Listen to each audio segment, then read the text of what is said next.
UJAM Instruments presents Inside Sound Minds, an exclusive behind-the-scenes look at leading artists in sound and music. How did they master their art? What role does technology play in their creative process? Take a peek into the minds of some of the world's most acclaimed composers, producers, and musicians.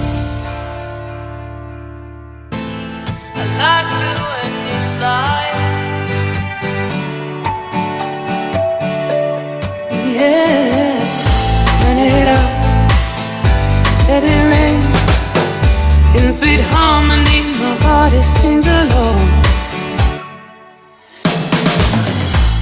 My name is Martin Seyer. I'm a musician, composer, music producer, sound designer, high school music teacher sometimes. Do a lot of different stuff. I think that's the best to describe it.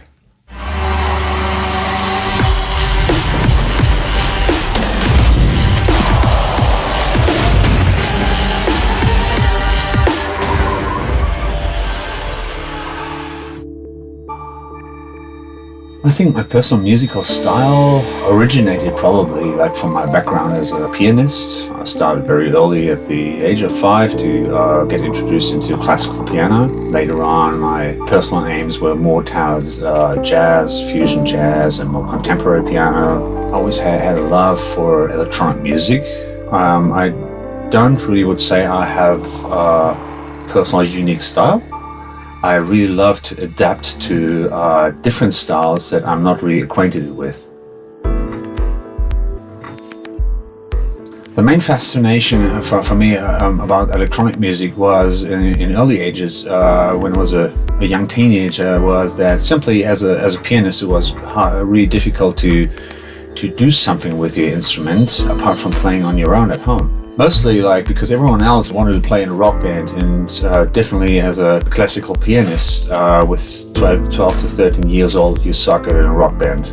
So you need to find something to express yourself, and for myself it was all of a sudden getting in touch with the music of guys like Liam Howlett that were standing behind synthesizers and samplers and workstations and creating monstrous sounds that kind of inspired me.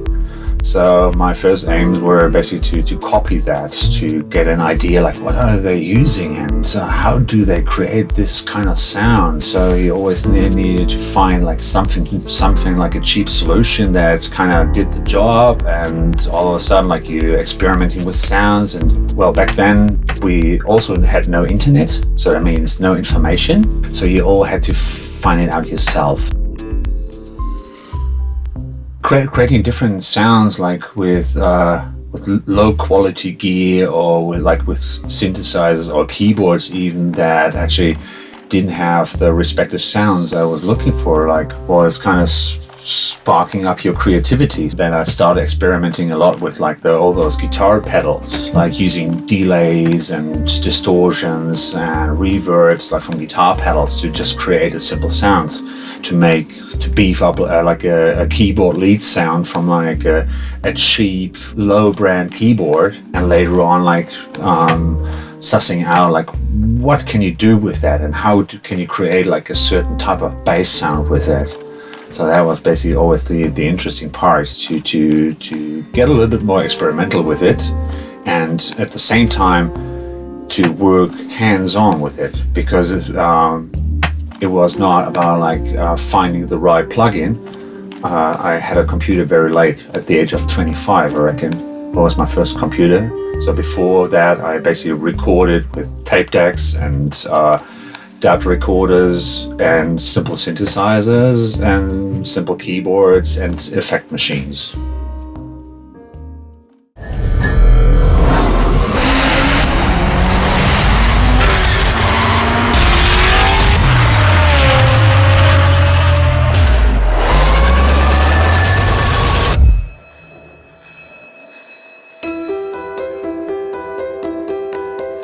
Someone who has a deep passion for sounds and music, and was somehow lucky to be able to make a living out of it. It's sometimes still a little bit weird for me to say I work as a composer.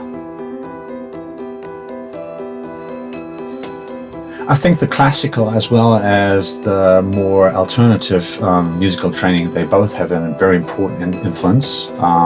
As I developed the ability to read music and to compose basically music in my head and know how to basically put it down on a sheet, enables me to simply compose music wherever I want to, because I simply just punch it into my DAW system and I notate the melodies that I actually have already in my ear and notate the harmonies that I already have somewhere around, so it's easy for me to even work without any kind of controllers.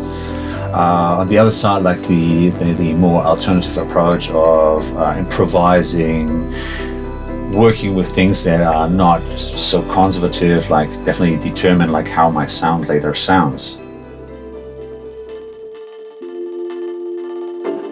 I really like to experiment with a lot of products from the Arturia collection, simply because in former times I had a lot of old synthesizers in my former studio, being basically on the run or traveling. Well, you have no ability to take them with you. And I really love to sit there and browse through all the different synthesizers, old Moog synthesizers, Jupiter synthesizers, and so on, just creating sounds, because to me they sound very authentic.